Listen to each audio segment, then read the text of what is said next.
Hi, this is Joseph. In this video, I want to talk quickly about how much profit you could expect to make on some of these trades. I get this question quite a bit. And the first thing I want to say is that you do have control of the trade copier lot size. So whatever lot size you decide to use, it is all up to you. And I cannot take any responsibility for it. I don't control the lot size inside of the trade copier. What I do is I execute trades on my platform, and then you select the lot size that you want to use.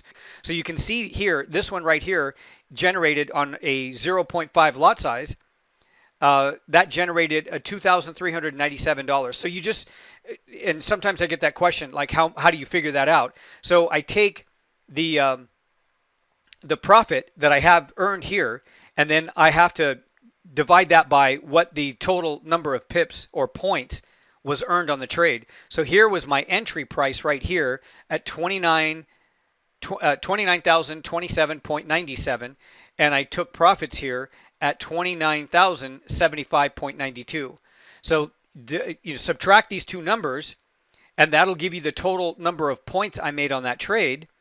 And this stop loss was hit just because it hit my take profit. I kept moving my stop loss a little bit higher as it was rallying. This was a buy order, and sometimes I'll do that. I'll have a stop loss initially, and then if price takes off, I'll move it up. You know, I think a lot of people have seen how you can do that with your stop loss when it's entered in on the MT4 platform. And I just kept moving it up higher based on the 5-minute bars, and then when it pulled back a little bit, it ran into my stop loss. That's why it closed me out there at that level. That's what I was doing with this particular trade.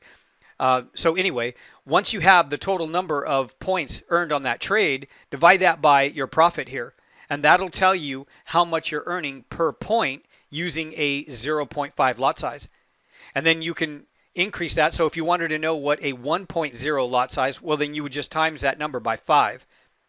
0.5 is half of 1, right? You have to go 5 more points to get to 1.0. And if you understand math, if you understand all these concepts and it's not new to you, I apologize. But there are some people that are just starting out, and it is sort of a really interesting concept to try to get a good sense of what all these numbers mean.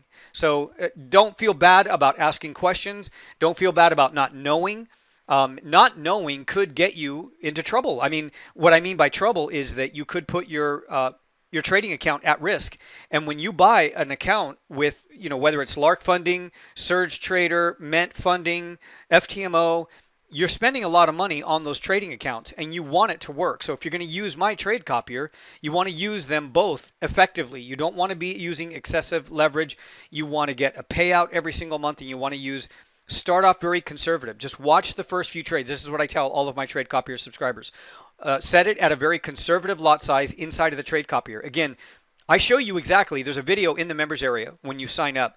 You're going to see exactly how to set up the trade copier. But if you still don't know how to do it, or if you want some assistance, we can help you do that. We use TeamViewer. We log onto your computer, and then we connect your funded account to the trade copier. At that time, while you're watching, you can set up the lot size. It's super easy. Once you see how it's done, you'll sit back and kind of think, wow, I didn't know it was even that easy. It is that easy, and you can change the lot size anytime you want. So regardless of whether or not I'm using a 0.5 lot size on this trade, if you select 0.1 lot size within the trade copier, if that's what your specifications are, then that's what the trade copier will execute on your funded account. Just because I execute a 0.5 doesn't mean you have to. It depends on the size of the trading account. It depends on the type of setup. It depends on how much capital I have available in the account. If it's up quite a bit, I can increase the lot size. You may not want to do that when you're first starting out with your first trade or two. So there's a lot of things you want to take into consideration. They're very basic, very easy, but you just need to be aware of these possibilities and these things to think about before. So again, start off with the trade copier using, let's say, a very small lot size, and then watch the first 2, 3, 4, 5 trades, or maybe even 1 week. And then after that, once you've assessed the profit per point, you can decide if you are comfortable with increasing the lot size for your account inside of the trade copier. And again, if you need assistance with changing it, you just let us know and we can help you with it. We'll log onto your computer again using TeamViewer. You can watch, and then we'll show you exactly how to change it. So again, remember, just because I execute a 0.5 or a 1.0 or a 5.0, whatever the case might be, you can specify the trade copier to execute a 0.1 or a 0.01 if that's what you want. And the trade copier will always execute exactly what you enter in to the trade copier, and that's what will execute in your MT4 account, your funded account.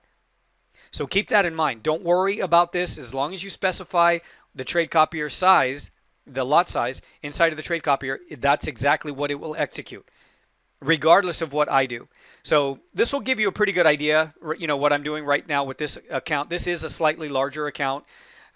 But this is pretty typical. I mean, a 70-point, 50-point move is not uncommon with US 30. Sometimes, it might be a little tiny trade that, we get like 35, 45 points. Maybe it doesn't move up very far and it kind of turns around, something like that. But generally, with a lot of these bigger moves, this is towards the end of the trading session, but generally with a lot of these bigger moves, they can produce 50, 70, 100 points, sometimes 250 points. And then sometimes we get the trending moves where it just keeps going and going and going and going, and it'll go like that for like 2, 3, 4 hours.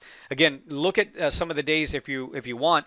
4-hour time frame, US 30 back in April and May, and you'll see some really good moves that lasted for most of the day.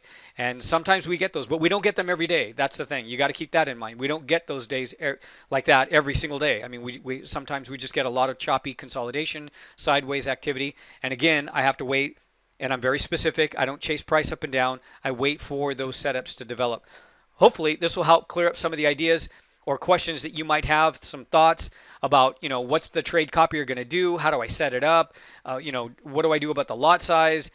There's always a stop loss entered. Every single time I take a trade, I always enter a stop loss. This is exactly what I do. So just over here to the left on the top, this is the buy sell button up here in the top left. It's just out of view, but I'm going to click on the buy, and you can see the box that pops up right here. Now, if I click buy or sell, on all of my accounts, I have to enter in a stop loss. I always do that. Like, I think that's good practice. I think it's smart. It's just part of my trading habits. I always enter in a stop loss before I click a buy or sell. But if I click this buy or sell without a stop loss, the order won't be accepted, because my funding companies, they insist that I have a stop loss with every trade. So you can rest assured that there is always a stop loss entered in. So before I click the buy or sell, if I want this trade to be registered and to be recorded and entered into my account, I have to know exactly where my stop loss is. So let's say, for example, if I was getting ready to go long this pair, this trade, I would put a stop, let's say right down here. So before I can click the buy button, I have to type in 28,761. I have to have that in there, and then I can click the buy button. Once I click the buy button, the order will be accepted. The trade copier will copy the stop loss, and it will enter the trade in your MT4 account. And you do see a 0.5, but if you have selected 0.1, it will only execute a 0.1 for you, because that's what you've entered into the trade copier. But the trade copier will still record the stop loss here of 28,761 as the stop loss.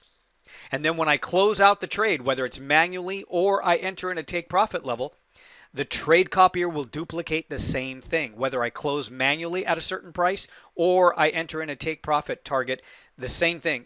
The trade copier will do the same thing, and it'll enter it and register it all inside of your MT4 platform. So you really don't have to do anything. All you have to do is just monitor the trades from that point on when you connect your funded account to the trade copier.